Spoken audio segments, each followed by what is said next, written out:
Hello बच्चों, कैसे हो? जैसा कि हम सब जानते हैं कि अगले महीना शुरू हो रहा हमारा एग्जाम।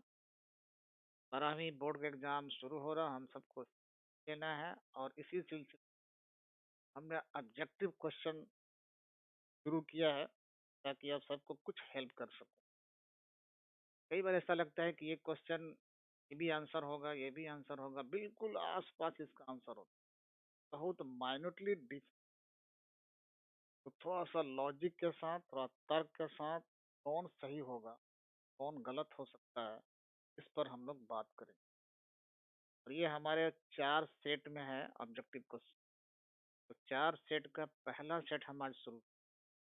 और पहला सेट में हम थोड़ा थोड़ा आपको हेल्प करेंगे। जैसे 100 क्वेश्चन का सेट है तो 30 क्वेश्चन या 40 क्वेश्चन पर हम लोग बात करेंगे। तो हमारे ऐसे छोटा छोटा वीडियो होगा इस पर, ताकि आपको देखने में, सुनने में, समझने में, करने में आसानी हो। तो थोड़ा थोड़ा करके हम लोग देखेंगे। तो आज पहला पार्ट हम शुरू करते हैं, ऑब्जेक्टिव क्वेश्चन। आप ध्यान से इसको देखना, एकांत में। कुछ तो आप रट गए होंगे और कुछ ऐसे आंसर हैं जिसको ट्यूटेड आंसर कह सकते हैं। किताबों में कुछ और लिख दिया है, इसमें आंसर में कुछ और लिखा है। तो हम लोग डिस्कस करेंगे और थोड़ा सा लॉजिकली सोचेंगे कि कौन हो सकता है। वो लॉजिक भी हम देंगे इसमें। तो नॉट देरी करते हुए हम शुरू करते हैं आज का ऑब्जेक्टिव का पहला क्वेश्चन। क्वेश्चन ध्यान से देखिए और ध्यान से पढ़ना है इसको। तो हम सही से नहीं पढ़ेंगे तो आंसर सही कौन है ये पता नहीं चलता। तो चलो शुरू करते हैं। जैसे कि हम सब जानते हैं कि 100 क्वेश्चन आएंगे मेन एग्जाम में, जिसमें 50 क्वेश्चन का ही आंसर कर। तो हमारे पास विकल्प हैं बहुत ज़्यादा। 100 में से कोई ना कोई 50 जो बेस्ट हमारे लिए हैं वो तो आएंगे। तो कम से कम आपको 50 मार्क्स में 48 49 लेना, ये बहुत अच्छी बात होगी। कोशिश करें, प्रयास करें ताकि 50 में 50 ले लें। चलिए आज का पहला सवाल देखते हैं क्या है इसमें। एक गैर व्यापारिक संस्था के लिए मानदेय होता है। सब जानते हैं गैर व्यापारिक मतलब not for profit organization, NPO जिसको बोलते हैं। जो एनपीओ हमारा होता है उसमें एक मानदेय की बात होती है, ऑनरेरियम की बात होती है। ऑनरेरियम किसी न किसी एक बड़े हस्ती को देना पड़ता है, जो बार बार देना है। इनका सवाल क्या है इसमें? और a non trading concern honorarium is an income A. Income तो है नहीं, क्योंकि हम पे कर रहे हैं, वापस मिलना नहीं है। पहला गलत हो गया। दूसरा है परिसंपत्ति। दूसरा मीन्स बी, परिसंपत्ति माना एसेट। अभी इसमें मिलने की जो आशा है वो एसेट है। तो हम तो किसी को चुका रहे हैं, वापस नहीं मिलेगा। ये भी गलत हो गया।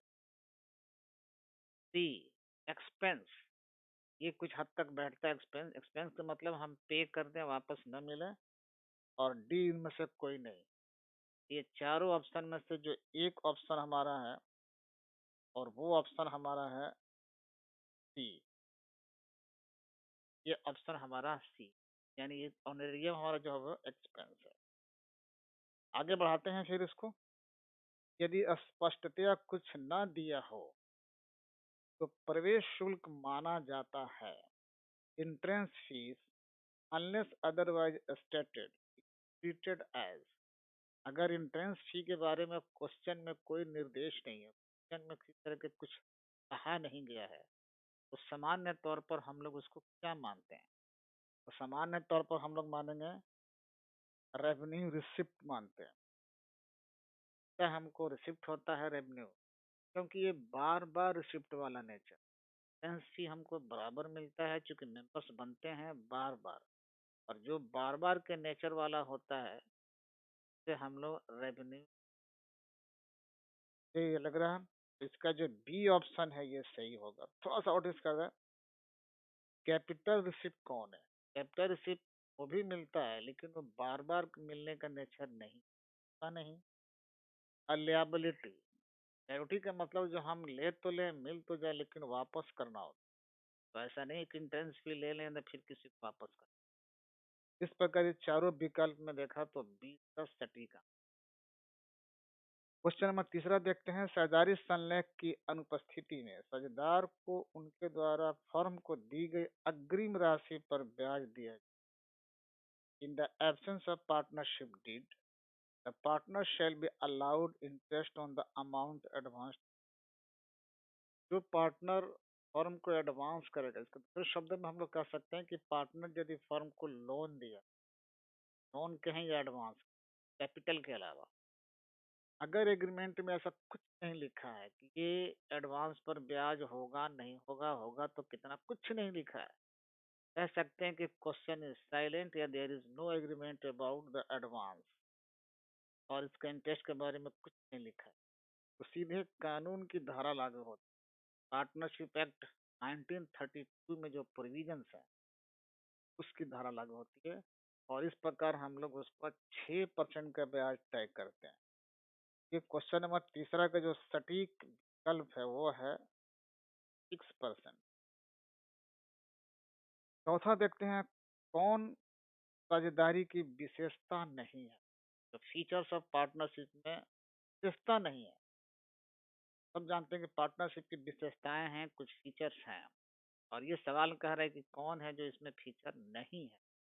गौर से देखना, विकल्प ए एग्रीमेंट। सब जानते हैं कि ये विकल्प ए जो है एक विशेषता है। क्वेश्चन कहता है कि जो नहीं है। बी कहता है कि शेयरिंग प्रॉफिट, ये भी विशेषता है। सी कहता है कि लिमिटेड लिएबिलिटी, ये विशेषता नहीं है। पार्टनरशिप में अनलिमिटेड लिएबिलिटी होता है, और ये कह रहा है कि ये विशेषता नहीं। दो या दो से अधिक व्यक्ति, ये भी विशेषता है। तो चारों विकल्प में ए, बी और डी सही है, लेकिन सी जो है ये लिमिटेड लिएबिलिटी नहीं, ये सटीक आंसर है। आगे बढ़ते हैं, पांचवा क्वेश्चन देखते हैं हम।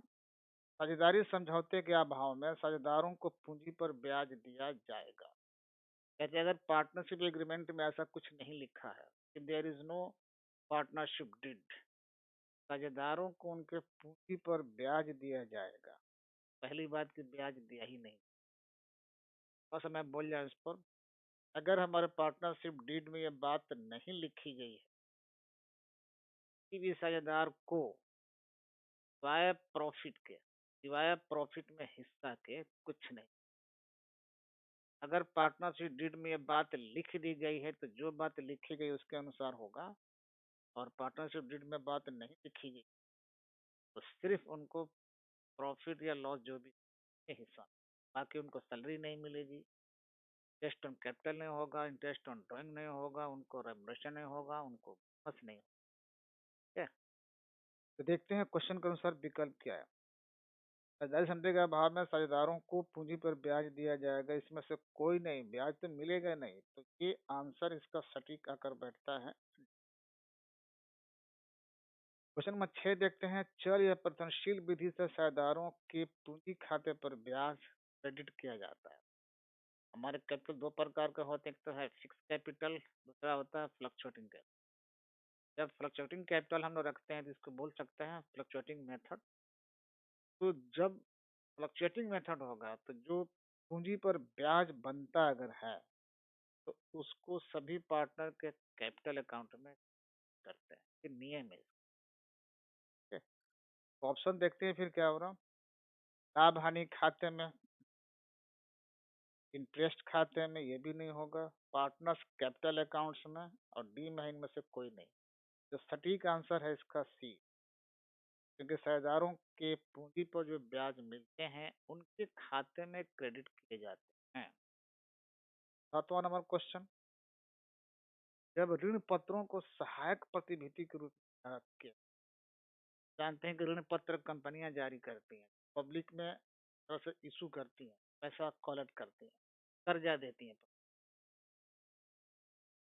और दूसरा उपाय है कि जब किसी फाइनेंशियल इंस्टीट्यूशन से कर्जा लेती है कंपनी, तो बंधक के रूप में अपने ऋण पत्र को रख सकती हैं, बेचती नहीं है, इशू नहीं करती है, बंधक के रूप में रख सकती है। वो कह रहा, जब ऋण पत्र को बंधक के रूप में, मॉर्गेज के रूप में कहीं रखते हैं, का नाम दिया जाता है सहायक प्रतिभूति, कोलेटरल सिक्योरिटी। रख दिया इसको। तो सीधी बात नियम है कि एंट्री बनती भी है, एंट्री नहीं बनती। अब देखते हैं ऑप्शन क्या है इसका। कहता है कि क्या प्रविष्टि करनी पड़ती है। तो ए में लिखा है debenture suspense account dear to debentures account. बिल्कुल अगर एंट्री बनेगी तो यही बनेगी, नहीं बनेगी तो छोड़ दीजिए। तो एक तो ये सही लग रहा है। दूसरा है कोई प्रविष्टि नहीं की जाएगी, कोई एंट्री नहीं की जाएगी, ये भी सही लग रहा है। तो फिलहाल ए और बी दोनों सही लग रहे हैं। जब दोनों सही लग रहे हैं तो सी ऑप्शन में दिया है ए अथवा बी, ए और बी। तो सी इसका सटीक आंसर है। बस कोई नहीं। तो सी इसके हिसाब से ये। क्वेश्चन नंबर 8 देखते हैं फिर इसमें। वित्तीय विवरणों के विश्लेषणों में शामिल होता है एनालिसिस ऑफ फाइनेंशियल स्टेटमेंट्स। बस बता दें कि जब जब फाइनेंशियल स्टेटमेंट की बात आएगी, इतने हम लोग अंतिम खाता का पार्ट बनाते हैं, जैसे trading account, profit and loss account, profit and loss appropriation account, ये सब हमारे वित्तीय विवरण के नाम से ये विवरण फाइनेंशियल स्टेटमेंट। जब इनकी एनालिसिस की बात आएगी तो नेचुरली ट्रेडिंग हो सकते हैं, पीएल अकाउंट हो सकते हैं, बैलेंस शीट। तो देखिए सवाल क्या कह रहा है। Analysis of financial statement involve trading account, बिल्कुल सही विकल्प है। प्रॉफिट एंड लॉस स्टेटमेंट, ये भी सही है। बैलेंस शीट भी सही है। ठीक कहता है उपयुक्त सभी, ऑल ऑफ द एबव। ये सटीक आंसर है क्योंकि फाइनेंशियल स्टेटमेंट में वो सब आते हैं। क्वेश्चन नंबर 9 देखिए। निम्नलिखित में से कौन सा अलाभकारी संस्था है। अलाभकारी संस्था मतलब NPO, not for profit organization. नीचे लिखा है इसमें से कौन नॉट फॉर प्रॉफिट ऑर्गेनाइजेशन है। हम देखते हैं कौन कौन। झारखंड एकेडमिक काउंसिल, जैक बोलते हैं हम लोग। झारखंड एकेडमिक सरकार की संस्था है जो 10वीं के एग्जाम लेते हैं, चल देता है। टाटा स्टील ये नहीं है। एयर इंडिया नहीं है। जेट एयरवेज है। तो ए, तो क्वेश्चन नंबर 9 का सही आंसर है ए, ये झारखंड एकेडमिक काउंसिल। 10वां, स्वामित्व अनुपात की गणना निम्न सूत्र द्वारा की जाए। Proprietary ratio is calculated by the following form. अगर आप रेशियो पढ़े हैं तो उसमें फार्मूला का ही कमाल है। फार्मूला अगर याद नहीं है, फार्मूला अगर याद वो दिक्कत, तो रटने वाली बात आएगी। क्या हम बोल दें कि प्रोप्राइटरी रेशियो होता है शेयर होल्डर्स फंड बट्टा टोटल एसेट्स, टोटल एसेट। तो देखते हैं कौन सा है इसमें। सी ऑप्शन सही दिखा रही है। तो रटने वाली बात है, अब रटोगे तो पता चल जाएगा। चाहे रटे कोई बहुत दिमाग नहीं लगा। 10वां क्वेश्चन, संपत्तियों एवं दायित्वों को उनके पुनः मूल्यांकित मूल्य पर दिखाया जाता है। Assets and liabilities are shown at their revalued values in। ये कह रहे कि संपत्ति और दायित्वों का जो हम पुनः मूल्यांकन करेंगे, एक बार दोबारा वैल्यूशन करेंगे, तो जो न्यू वैल्यू इसका आएगा वो कहाँ दिखलाएंगे। तो न्यू वैल्यू जब आएगा तो जाहिर सी बात है हम एक न्यू बैलेंस जब बनाएंगे तो उसमें डालेंगे। पुराने बैलेंस शीट में पुराने वैल्यू है, नए वैल्यू बन गए अब तो नए बैलेंस शीट में डालेंगे। कुछ ऑप्शन मिलता जुलता देख है। पहला ही ऑप्शन मेरे को सही लग रहा है, न्यू बैलेंस शीट। तो दूसरा देखते हैं रिवोल्यूशन अकाउंट, और है ऑल पार्टनर्स, ये भी गलत है। रिवोल्यूशन अकाउंट ये भी गलत है। रीवैल्यूड अकाउंट कई बार लगता है कि पुनर्मूल्यांकन खाता में रिवोल्यूशन अकाउंट दिखाएंगे, लेकिन नहीं। रिवोल्यूशन अकाउंट में संपत्तियों के मूल्यांकन से जो लाभ हानि जो होता है, प्रॉफिट होगा नहीं तो लॉस होगा, उस प्रॉफिट या लॉस को उसमें दिखाते हैं रिवोल्यूशन, ताकि उसका न्यू मूल्य दिखाते हैं। रीवैल्यूड उसमें नहीं दिखाते हैं। तो रिवोल्यूशन में क्या दिखलाते हैं, संपत्ति और दायित्वों को जो हम लोग रीवैल्यू करते हैं के कारण जो प्रॉफिट या जो लॉस, उस प्रॉफिट या लॉस को हम लोग री में दिखाते हैं। सवाल कह रहा है कि रीवैल्यूड अमाउंट कहाँ दिखा, तो नए बैलेंस शीट। तो इस प्रकार जो पहला ऑप्शन है ए, 11 का ए। क्वेश्चन नंबर 12 देखते हैं। Features of A company. जैसे हम लोग पार्टनरशिप के फीचर पढ़ते हैं उस तरह से कंपनीज का भी फीचर पढ़ते हैं। तो यहाँ पर जो कंपनी है उनके फीचर्स कौन है देखते हैं। पहला फीचर सेपरेट लीगल एंटिटी, बिल्कुल ये फीचर है। कंपनी का अपना कानूनी हिसाब से एक अलग लीगल एंटिटी अलग माना जाता है। कंपनी के नाम से केस हो सकता है, कंपनी भी तौर पर केस कर सकती है। एक आदमी की तरह कानून ने इसको लीगल स्टेटस दे रखा है। ये पहला फीचर भी सही है। परपेचुअल एग्जिस्टेंस, मेंबर्स में कम मेंबर्स में गो, यानी चलती रहेगी, यानी हमेशा इसका चलता रहेगा, अस्थाई जीवन, खत्म नहीं होने वाला। ये इसके फॉर फीचर में आता है। लिमिटेड लिएबिलिटी, ये भी इसका फीचर। तो इसके मेंबर्स हैं, ये लिमिटेड लिएबिलिटी है और पार्टनरशिप में अनलिमिटेड होता है। ये भी इसके फीचर है। जी में उपरोक्त सभी, ये सटीक बैठ रहा हमारा आंसर, सभी है फीचर।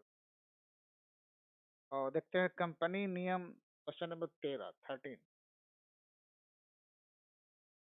बहुत ही कम दिखाई पड़े, दिखा दूंगा यहाँ रख जी। क्वेश्चन नंबर 13 देख चला गया। कंपनी नियम 2014 के अनुसार कंपनी के ऋण पत्र निर्गमन की राशि के कम से कम कितने प्रतिशत के बराबर राशि ऋण पत्रों के शोधन के पूर्व ऋण पत्र शोधन संचय खाते में हस्तांतरित करनी चाहिए।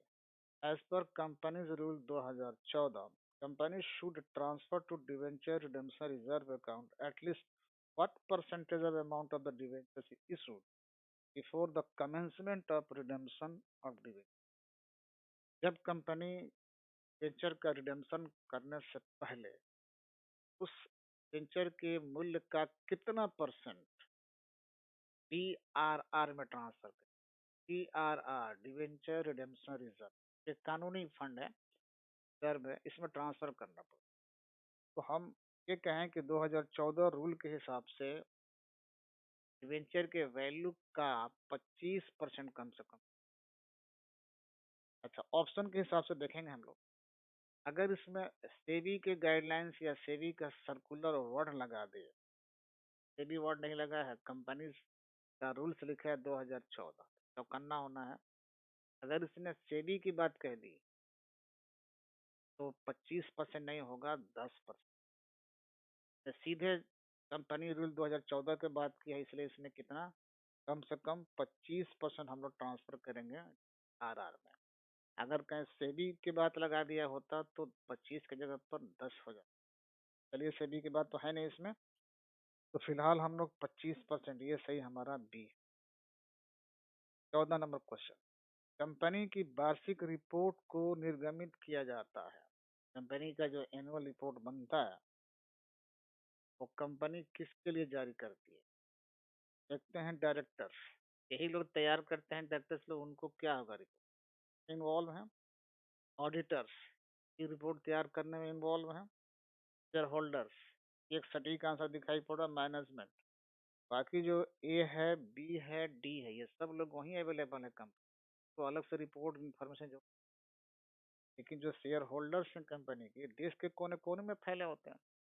कंपनी में अंदर क्या हो रहा है, कैसे हो रहा है, कुछ पता नहीं चलता। तो एनुअल रिपोर्ट पब्लिश कंपनी का होगा कि दूर दूर फैले हुए शेयर होल्डर्स को सूचना, इनके लिए रिपोर्ट पब्लिश करके इनको। सटीक आंसर इसमें क्या हो गया, अंशधारकों। 15 नंबर, पिछले 3 वर्षों के औसत लाभ के दुगुने पर जाति का मूल्य क्या होगा यदि 3 वर्षों का लाभ, 3 वर्षों का लाभ हमें दिया हुआ, हम सब जानते हैं कि एवरेज निकलना आसान है। 3 वर्षों के लाभ, चूंकि कैलकुलेशन करने का समय कम होता है, फिर भी हम लोग रफ कर सकते हैं। न्यूमेरिकल सवाल है, कई बार डाउट होता है, अगर इजीली हो जाए, आसानी से आप कर सकते हैं बगैर रफ किए हुए, तो कर सकते, ये आसानी से हो सकता है।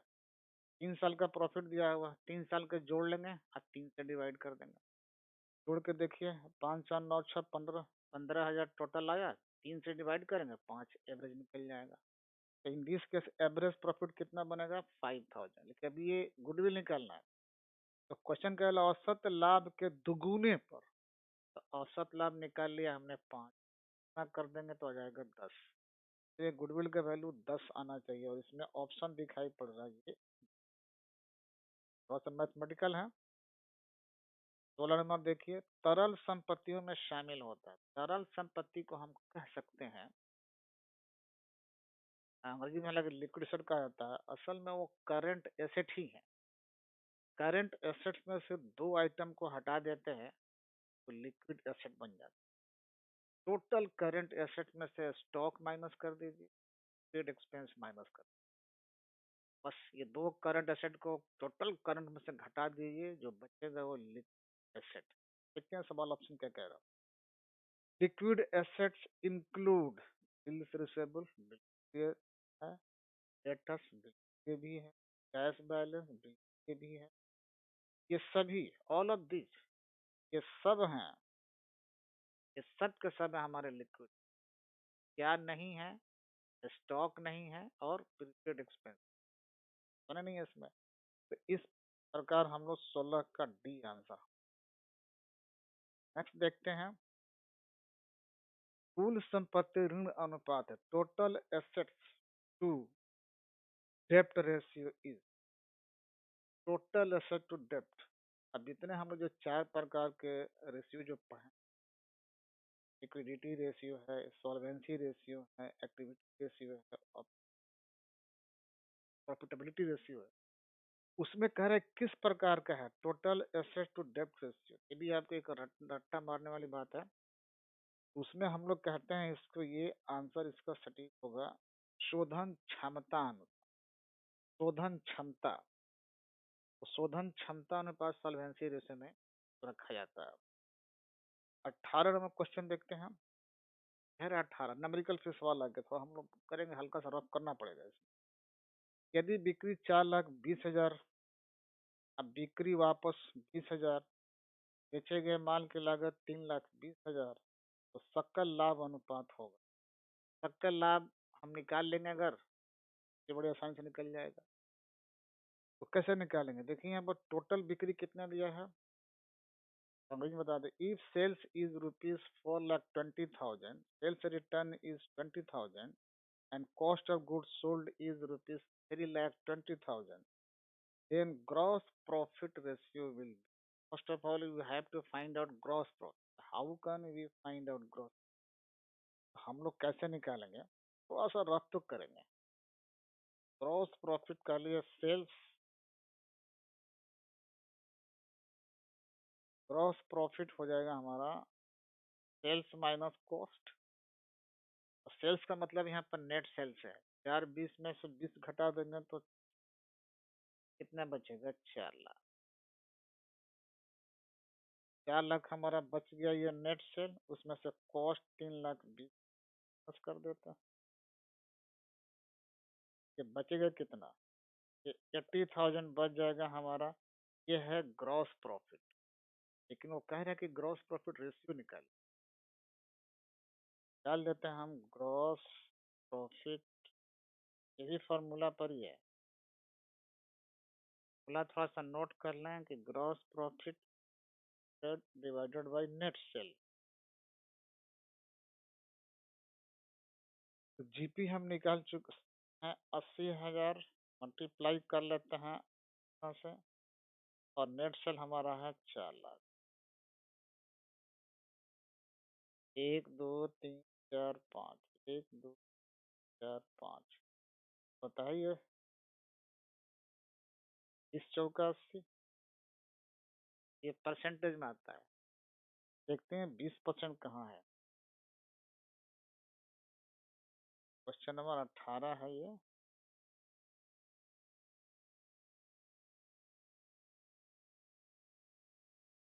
18, इसका 20% है ये ए। तो 18 का जो नंबरिकल सवाल दिया उसका सटीक आंसर है 20%, जो ए ऑप्शन में। तो आप समझ गए होंगे कैसे ये निकलेगा, एक बार देख लेना। शॉर्ट कोड लिख दिया है। चलिए आगे बढ़ते हैं फिर। क्वेश्चन नंबर 19, जब चालू अनुपात, ये भी न्यूमेरिकल सवाल आ गया, आपको इसमें करना पड़ेगा, थोड़ा समय ज़्यादा लग जाएगा। चालू अनुपात 2:5 है, और चालू दायित्वों की राशि कितनी है? 25,000 है, तो चालू संपत्तियों की राशि क्या होगी? आप यूज करेंगे इसके फॉर्मूला। अब जब तक फॉर्मूला आप यूज नहीं करेंगे तो बस एक आइडिया इसमें दे रहे हैं। ये पहला अनुपात है 2, ये है करंट एसेट को इंडिकेट कर रहा है। अब बाद वाला जो 5 है, ये करंट लायबिलिटी को इंडिकेट कर रहा है। लेकिन यहाँ आप देखेंगे कि जब ये आधा से भी कम है, ये हाफ से भी कम है। हाफ से कम का मतलब ये 5 का हाफ करेंगे तो 2.5 आएगा, और ये 2 ही है, यानी 2.5 आधा करते हैं दायित्व को, तो करंट एसेट से भी थोड़ा कम है। तो एक आइडिया लगता है कि 25,000 दिया है दायित्व, उसका आधा करेंगे तो 12.5 हो जाएगा। लेकिन थोड़ा उस आधा से भी एक आइडिया मोटा मोटा, अगर हाफ करते हैं तो 12.5 आएगा, एग्जैक्ट हाफ है नहीं, भी मैच नहीं करेगा। ये 62,500 तो बहुत आगे है। एक ही मैच करता है यहाँ पर 10,000 सन। जब हाफ कर रहे हैं दायित्व 25,000, इसको हाफ करेंगे तो 12.5 आ रहा, लेकिन थोड़ा आधे से भी कम है। एक ही मात्र फिगर है जो थोड़ा आधे से भी कम है, और वो है ये एक। बाकी बनाना है वो आएगा 10,000 ही। बाकी फॉर्मूला तो आप यूज करोगे इक्वेशन पर तो एक हमने एक टिक लगाया। यहाँ पर जो रेशियो दिखाई पड़ रहा है, 2 जो है करंट एसेट है, और 5 जो है वो करंट लिएबिलिटी। देख रहे हैं कि 5 करंट लिएबिलिटी है, तो उसका आधा से भी कम है हमारा करंट एसेट। अब करंट एसेट ही पूछ रहा है कि 25,000 बगल में दे रखा है लिएबिलिटी, हाफ कर रहे हैं 12.5 आ रहा, थोड़ा 12.5 से नीचे का फिगर हमको, एक ऑप्शन वही है। आगे बढ़ते हैं 20वां नंबर में। इनमें से कौन सी क्रिया वित्तीय क्रियाओं के अंतर्गत आती है? तो कैश फ्लो स्टेटमेंट में पढ़े हैं, 3 क्रियाएं पढ़े हैं। Cash flow from operating activities, cash flow from activities, and cash flow from financing activities. ये फाइनेंसिंग एक्टिविटीज का कैश का फ्लो। हम सब जानते हैं कि जब फाइनेंसिंग की बात आती है तो शेयर इशू की बात आएगी, बात आएगी, फिर 4 इसी के रिडेम्पशन ऑफ डिवेंचर हो जाएगा, रिडेम्पशन हो जाएगा, तो डिविडेंड पेमेंट होगा, इंटरेस्ट पेमेंट होगा, ठीक है। शेयर इशू होगा जब परचेज नहीं होगा, डिवेंचर इशू होगा जब परचेज नहीं होगा। ध्यान रखना, कुछ हेल्प कर दिया मैंने, देखते हैं कौन सा मैच कर रहा। Which the following activities comes under financing activity? A cash sales, बिल्कुल ये ऑपरेटिंग है, फाइनेंसिंग नहीं। परचेज ऑफ मशीनरी, मशीन जो हम लोग खरीद रहे हैं ये इन्वेस्ट कर रहे हैं, तो receipt from issue of share, जब अंश निर्गमन करेंगे तो कैश का फ्लो आएगा, और ये शेयर इशू कर रहा है तो आ रहा है। तो एक तो मिला हमें सी। परचेज ऑफ डिवेंचर, डिवेंचर जब परचेज करते हैं तो ये इन्वेस्टिंग में, और जब डिवेंचर हम इशू करते हैं तो फाइनेंसिंग में। तो एक सटीक आंसर इसका है 21। देखिए क्वेश्चन, शोधनीय गैर परिवर्तनीय ऋण पत्रों के अंकित मूल्य से कम कितने प्रतिशत के बराबर निर्दिष्ट प्रतिभूतियों में निवेश करना आवश्यक है? At least at what percentage of nominal value of non contribution part of debenture redeemed investment in specified security have to be. और डिवेंचर के जो वैल्यू है तो कितने परसेंट हमें इन्वेस्ट करना चाहिए कम से कम। और ये भी याद करने की बात है, हमारे कंपनी प्रोविजन में लिखा हुआ है, तो हमारा डिवेंचर है, पब्लिक से हमने पैसे लिए हैं, तो जो नॉमिनल वैल्यू है उसके कम से कम 15% हमें इन्वेस्ट करना होगा, इन्वेस्ट। तो 15% इसमें है, तो ये बी, कम से कम हमें 15% का आंसर, ये हमारा आंसर। नेक्स्ट देखते हैं फिर, पेटेंट्स को चिट्ठे में किस शीर्षक के अंतर्गत दर्शाया जाता है? पेटेंट एक एसेट का नाम है, और ये तो कहते हैं कि patents are shown in the balance sheet under under the head. हम सब जानते हैं कंपनी के बैलेंस शीट आजकल हेडिंग वाइज बन गया है, तो एसेट साइड में हेडिंग है, लायबिलिटी साइड में हेडिंग। इस हेडिंग में पेटेंट्स को दिखाया जाएगा। पेटेंट्स एक तरह का फिक्स एसेट है, और फिक्स एसेट के लिए कंपनी के बैलेंस शीट में क्या लिखा हुआ, नॉन करंट एसेट, ये हेड आता है, पूरा सब चला आता है। तो इसमें पहला ही दिखाई पड़ रहा है non current asset, reserve and surplus capital side का है, लोन एडवांसेस करंट या बस एक नॉन करंट एसेट इस हेडिंग में आता है हमारा। तो ये 22 का क्वेश्चन नंबर, 22 का ए सही answer. Question number 23, goodwill is जाती है, क्या है, एक्सपेंस, इनकम, ये भी लग रहा है, एसेट्स कुछ लग रहा है, ऐसे कोई नहीं। तो एसेट एक सटीक आंसर बैठ रहा है। गुडविल हमारे इनटेंजिबल एसेट्स होते हैं, दिखाई तो नहीं पड़ते, कोई आकार प्रकार नहीं होता, इससे हमें फ्यूचर में लाभ मिलने की आशा होती है। तो ये 23 का ही आंसर है। आगे देखते हैं फिर 24 नंबर में। 24 में हमारा है लेखांकन मानक 26 संबंधित अकाउंटिंग स्टैंडर्ड हमारे यहाँ है। एक 26वां जो है अकाउंटिंग 26 रिलेट करता है किस चीज। तो मैं बता दूं कि 26 जो हमारा है ये फिक्टिशियस इंटेंजिबल एसेट्स इससे जुड़ा हुआ है।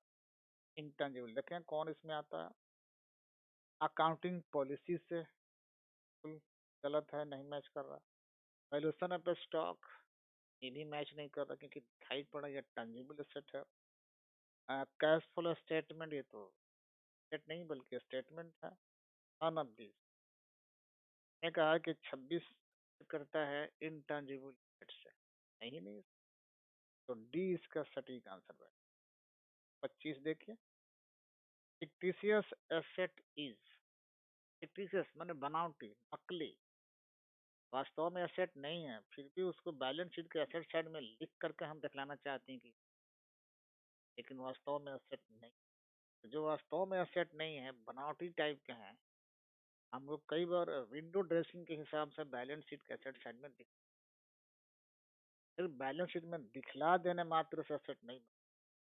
तो सोचिए क्या उसको हम बेचकर पैसा वसूल सकते हैं, या फ्यूचर में उसका हमें कोई लाभ मिलने की आशा है, ऐसा नहीं है। देखते हैं कौन है, तो जब ऐसा नहीं होगा तो उसको हम लोग फिक्स एसेट में डालेंगे।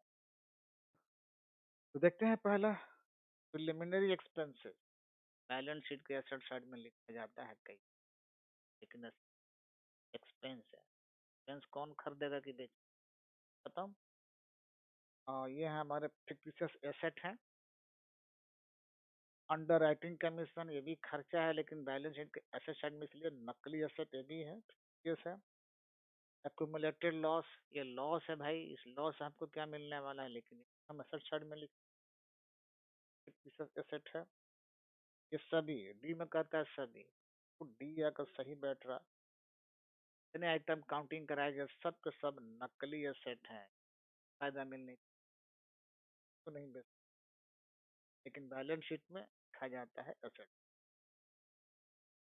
26, रोकड़ समतुल्य में शामिल होता है।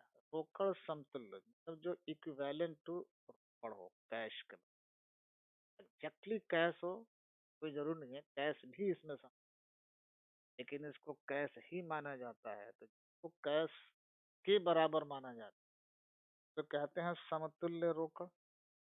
तो कई आइटम्स हैं, देखते हैं कौन कौन से हैं। एक है ट्रेजरी बिल, बिल्कुल ये कैश के बराबर है, बस सही है। कमर्शियल बिल्स, ये कैश के समतुल्य है। कैश एट बैंक, ये भी समतुल्य है। ये सभी, तो डी कह रहा है ये सभी, तो बिल्कुल सही है। तो 26 का। आगे बढ़ते हैं 27, वर्ष के दौरान लाभ, प्रॉफिट 20,000 है। वर्ष के दौरान स्टॉक में वृद्धि 90,000 और देनदारों में कमी 5,000 हुई। संचालन क्रियाओं से रोकड़ की राशि क्या होगी, और अंग्रेजी बता दो। Profit during the year is ₹20,000। During the year there was increase in stock 90,000। थोड़ा सा फिगर डिसमैच हो रहा है, मैच नहीं। and decrease in debtors rupees 5,000. What is the amount of cash from operating activity से हमारा कैश फ्लो कितना होगा? तो पहले तो बता दो, हम मुझे एक टेक्निकल मिस्टेक लग रहा है इसमें। अगर हम इसको लेके चलते हैं 90,000, इसमें से कोई ऑप्शन मैच नहीं कर, बहुत हेवी अमाउंट है और माइनस में है, लेकिन ये कहीं प्रिंटिंग मिस्टेक है। तो अगर ये 90,000 को हम 9,000 कर दें, प्रिंट गड़बड़ हो गया, तब थोड़ा सा नंबरिकल हम लोग देखेंगे तो कैसे निकले। ये क्वेश्चन नंबर हमारा 27 है। हम सब जानते हैं कि ऑपरेटिव से कैश निकालने के लिए नेट प्रॉफिट बहुत जरूरी है। क्या है 20,000, और इसमें हम लोग कुछ प्लस करते हैं माइनस करते हैं। जब कोई एसेट इंक्रीज करता है तो माइनस करते हैं, एसेट डिक्रीज करता है तो ऐड कर देते हैं। कोई देखना है इंक्रीज और डिक्रीज। और इसमें कह रहा है कि देनदारों में कमी, 20,000 हमारा प्रॉफिट है, देनदारों में कमी यानी डिक्रीज इन डेटर्स, ये एसेट है, डिक्रीज हो गया। जब डिक्रीज होगा तो इसको हम लोग प्लस करते हैं। ये हम फिगर ले लेते हैं, कितने कमी है 5,000। बनाना है नहीं, अपने लिए हम लोग बना रहे हैं, तो यह आ जाएगा 25। और इसमें एक और है,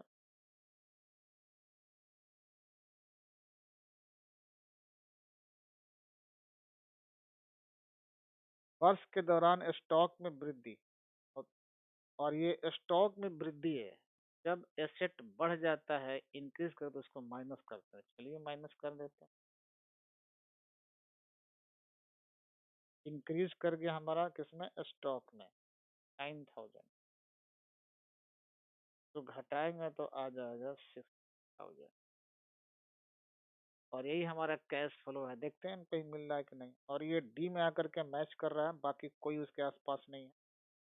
तो 27 का ये आंसर होगा। थोड़ा सा रफ तो करना पड़ता है, फिगर की बात है, इसमें मुझे करने में डाउट हो जाता है। 27। आगे बढ़ते हैं फिर 28 देखते हैं। निम्न में से कौन रोकड़ वही वही क्या लिखा है हिंदी में? निम्न में से कौन रोकड़ बहिर्वाह का उदाहरण नहीं? Which of the following is not an example of cash outflow? ये कुछ एग्जाम्पल दिए हैं, हमको पता करना है कि कौन ऐसा एग्जाम्पल है जिससे कैश बाहर नहीं जाता है। कैश बाहर नहीं मतलब अंदर आता है। ये बताना है कि कौन है जिससे कैश बाहर नहीं। चलिए देखते हैं इसमें। और रीपेमेंट ऑफ लोन्स, जब लोन का हम रीपेमेंट करेंगे कैश तो बाहर जाएगा, लेकिन सवाल कह रहा है बाहर नहीं जाता है, वो बताना है, बाहर नहीं जाने वाला बताना है। ये तो होगा नहीं। देनदारों में कमी, डिक्रीज इन क्रेडिटर्स, क्रेडिटर हमारे महाजन है, कम हो रहे हैं। क्रेडिटर को जब हम लोग चुकाते हैं तो वो घट, तो मतलब यहाँ भी कैश बाहर गया है, ये भी नहीं। रिडेम्पशन ऑफ डिवेंचर्स, डिवेंचर हमारे लोन है, रिडेम्पशन करेंगे यानी चुकाएंगे तब भी कैश बाहर जाएगा। सवाल कह रहा है कि बाहर नहीं जाने वाला बताओ। Issue of share, issue of share का मतलब जब शेयर इशू होता है तो कैश बाहर नहीं जाता बल्कि अंदर आता है। ये है बाहर नहीं जाने वाला है। ये डी हमारा आंसर है, 28 का डी। आगे बढ़ते हैं 29 क्वेश्चन देखिए। XYZ तीन पार्टनर हैं, 3:4:3 के अनुपात में लाभों को बांटते हैं। तीनों का रेशियो पता है। वाई अवकाश ग्रहण करता है और एक्स और जेड का अपना लाभ समान अनुपात में बांटते हैं। बहुत सिंपल, एक्स चला जाता है, बहुत सिंपल तरीका है। इन तीनों के नाम को देखिए। वाई चला गया, जब वाई चला गया तो बीच में बच कौन गए, यहाँ पर देखना सिर्फ ऐसे दिया। थोड़ा सा हम रफ करते हैं इसमें, थोड़ा सा रफ।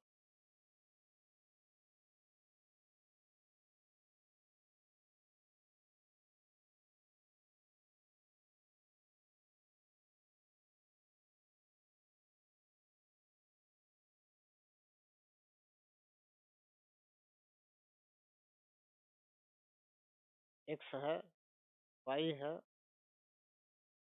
इनका अनुपात है 3:,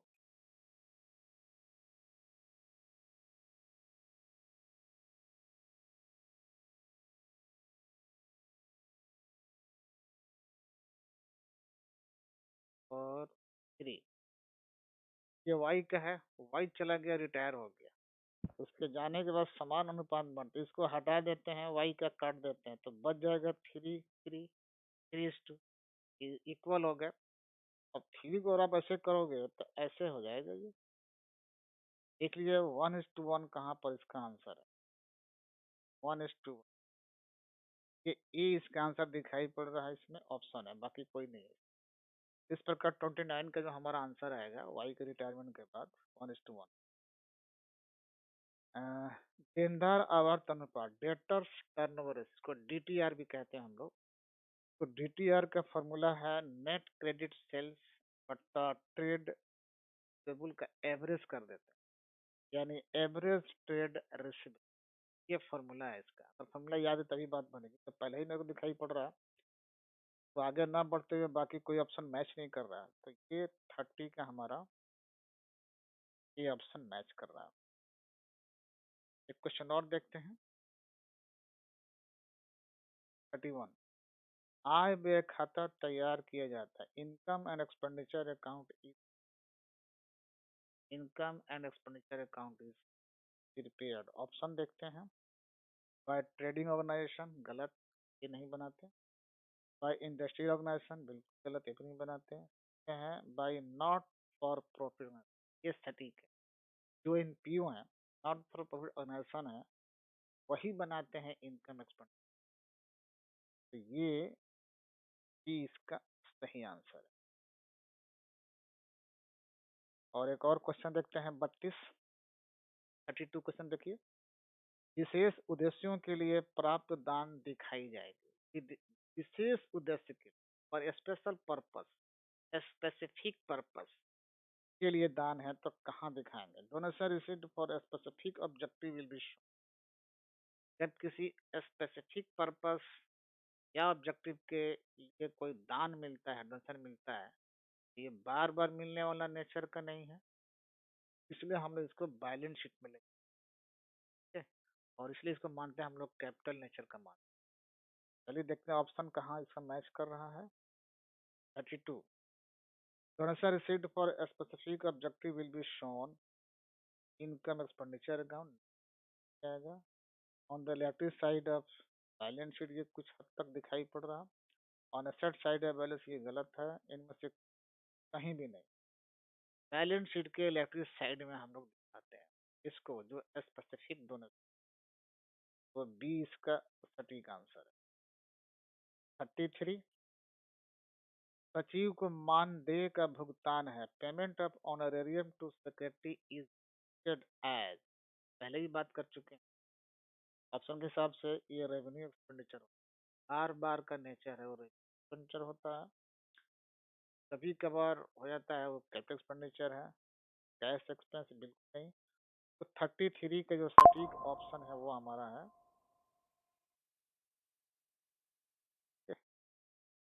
34 देखिए, preparation of partnership agreement deed is compulsory, voluntary, partly compulsory, अनंती। प्रिपरेशन ऑफ पार्टनरशिप डीड, ये लिखित समझौता है, कि जो हम तैयारी करते हैं लिखित समझौता। समझौता दो तरह से होते हैं, ओरल भी होते हैं और लिखित। जब उसको लिखित हम लोग कर देते हैं तो पार्टनरशिप डीड का नाम देते हैं। तो पार्टनरशिप डीड तैयार करना लिखित रूप में कंपल्सरी नहीं है, जरूर नहीं है, हम चाहें तो अपने मुँह जबानी भी काम चला सकते हैं, काम चला सकते हैं। पार्टली की कोई चक्कर नहीं है, कंपल्सरी है नहीं, हमारी मर्जी, ऑप्शनल है वो। तो देखते हैं, तो कंपल्सरी होगा नहीं, ऐच्छिक, वॉलंटरी, ये लग रहा है कुछ हद तक सही। पार्टली कंपल्सरी भी नहीं है, मतलब कोई नहीं, तो ये बी सटीक इसका आंसर है 34 का। और इस सेशन का लास्ट क्वेश्चन हम देख रहे हैं 35।